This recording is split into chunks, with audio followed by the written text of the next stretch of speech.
Can blood donation centers such as the American Red Cross and the Blood Connection Center test blood donations for COVID-19 antibodies? I was sick in February and would love to know if it was COVID-19. We reached out to the American Red Cross and the Blood Connection and have statements from both posted at WLOS.com. We learned the two are working with partners or hospitals to collect plasma from patients who have recovered from the virus.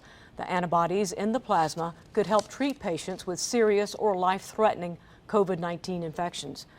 Dr. Robert Rayner, the medical director for the Blood Connection, says in part, "It is our hope that we will be able to collect from antibody positive donors as early as next week. I also want to stress donors should not use the opportunity to give blood as a means to obtain testing for a possible infectious disease."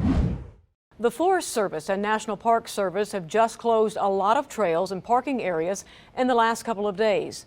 What is still open?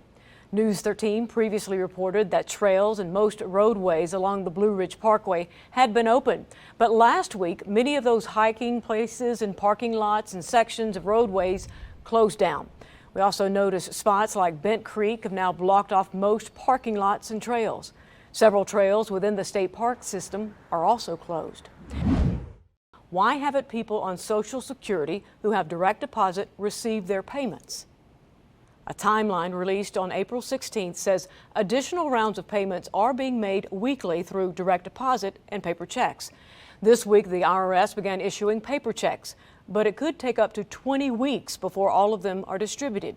At the end of April, adult Social Security retirement, survivor, and people with disability insurance who did not file tax returns in 2018 or 2019 will get their rebates through direct deposit.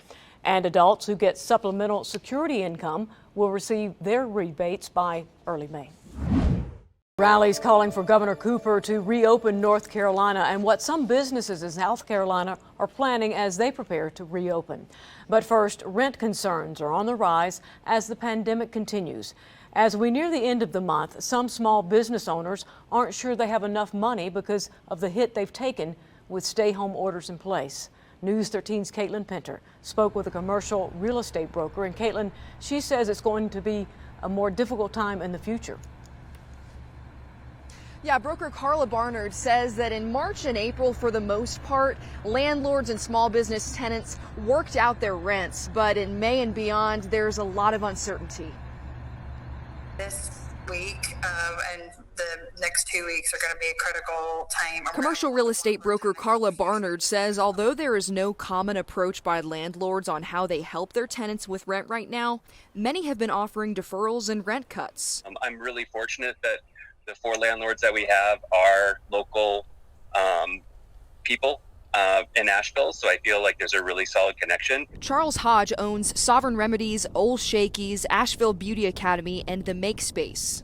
He says his landlords have either reduced or deferred rent at all 4 of his properties. However, he fears what could happen over the next several months. Unless there's some way to handle the landlords deferring the rent and kind of getting to the side of that, like, we just won't be able to do it. At the Gray Eagle, the owner Russell Keith says his landlord is asking him to pay his rent in full, recommending that he use federal loan money that Keith says they've yet to receive. That's what he's pushing towards instead of trying to find some kind of relief if it's, even 2/3 of the rent or something like that.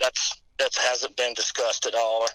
He hasn't considered that at all. Keith says he's considering using his personal money to pay the rent. Where it gets a little bit more troublesome is where we've got landlords who have a mortgage and they are not getting any help upwards from their lenders. Barnard says she doesn't think businesses will be evicted unless we get into a deep recession. Because no landlord wants to see their property empty. This is a unique situation where nobody is at fault.